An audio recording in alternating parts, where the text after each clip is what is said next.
How's it going? Hope everybody's doing great, and welcome to another edition of my Blu-ray pickups haul. And I got a few more releases this time around for this week, including this new release, which is put out by Arrow Academy here in the States, and that is Federico Fellini's The Voice of the Moon, which stars the great Roberto Benigni. Really wonderful Italian actor, and I've always loved his personality. He's just a really funny guy, bubbly and whatnot. And as you may recall, he's the guy who famously started climbing the seats over at the Oscars when he won Best Actor for Life is Beautiful, which is a wonderful Italian picture from the 1990s. So sadly, The Voice of the Moon happens to be Federico Fellini's last motion picture that he directed, because a few years after this film, he passed away in 1993. This was released in 1990.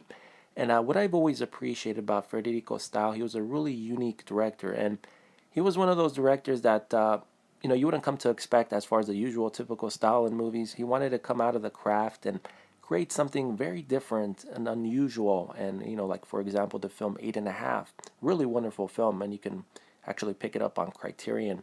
And also La Dolce Vita. I mean, the list goes on and on. He truly was one of the great Italian directors.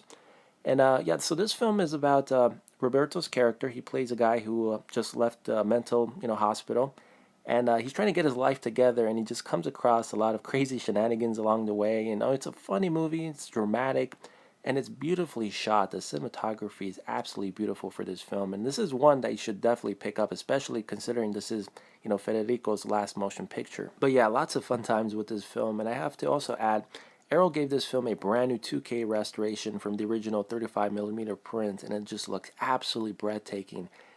Just excellent looking black levels, and you could just see the hints of grain throughout. Not overpowering, but just the right amount. Nice balance on that. And yeah, I'm quite impressed, man. So I'm going to give the picture quality a 5 out of a 5.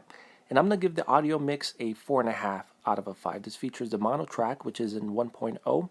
And this is also a Region A release, and the aspect ratio for this film is in the 1.66 format. And as far as features, you get a rare featurette, which is called Towards the Moon, which is an hour-long documentary on the film's production, which features interviews with Fellini, Roberto Benigni, and much more.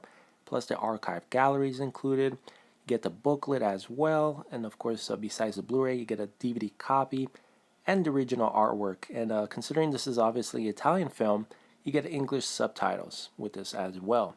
So yeah, this is definitely one you guys have to check out. It's a really fun movie, and just one of those type of movies where you could just watch it, many times over and still have fun with it. It's a really unique movie. So that is The Voice of the Moon.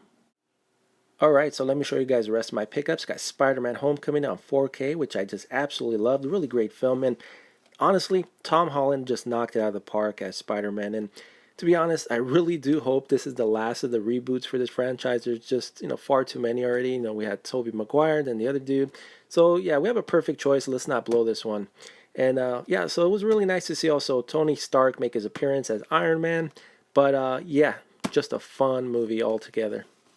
The next film I got this week is Paris Can Wait, which is a romantic comedy with Diane and also co-stars Alec Baldwin. And it's directed by Eleanor Coppola. And there's a reason why that last name sounds familiar, because she is Francis Ford Coppola's wife. That's right. This is her first film that she's ever directed at 80-something years old. So that's quite interesting.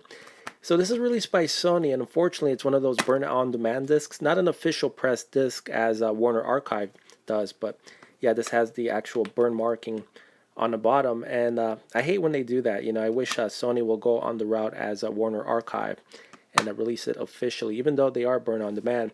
But this is a really nice film. It's a movie that takes place in Cannes, and they're driving cross country towards Paris. And yeah, it's just one of those movies where you just want to cozy up with wine or a nice date and enjoy. Really beautifully shot. Love the cinematography in this one.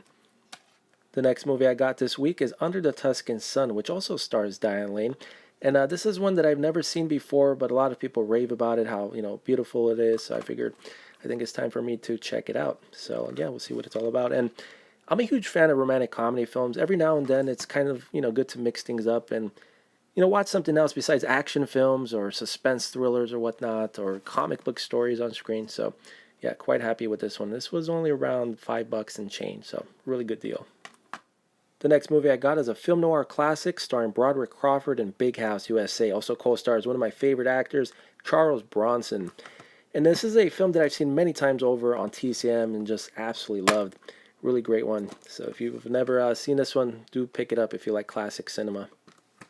So last week I ended up getting the brand new Pirates film, Dead Men Tell No Tales, but surprisingly I didn't have the rest of them in my collection until now. So I'm like, what the hell? Let me just go ahead and complete it all at once. I got Curse of the Black Pearl, the one that started it all. Absolutely love this one. And also Dead Man's Chest, At World's End, and last but not least, On Stranger Tides, the 3D edition. And considering I picked these up used, they're kept in really good condition. Comes, with a slipcover and everything, so I'm quite thrilled. Got these for around $5 a piece. Really great price. And the last film I picked up this week is a musical classic, The Sound of Music, starring Julie Andrews, and one that I haven't seen in like probably 15 years. So yeah, pretty cool to finally get this on Blu. So this was apparently the Walmart exclusive. Comes with a booklet. It's a 2-disc set. I know they got a 3-disc set out there, but I'm not the biggest fan of this film, but got it for around $7, a really cheap price. So I thought I'd add it to my collection. So anyway, guys, thanks for taking a look at my update once again. And as usual, take care, and I'll see you guys in the next one.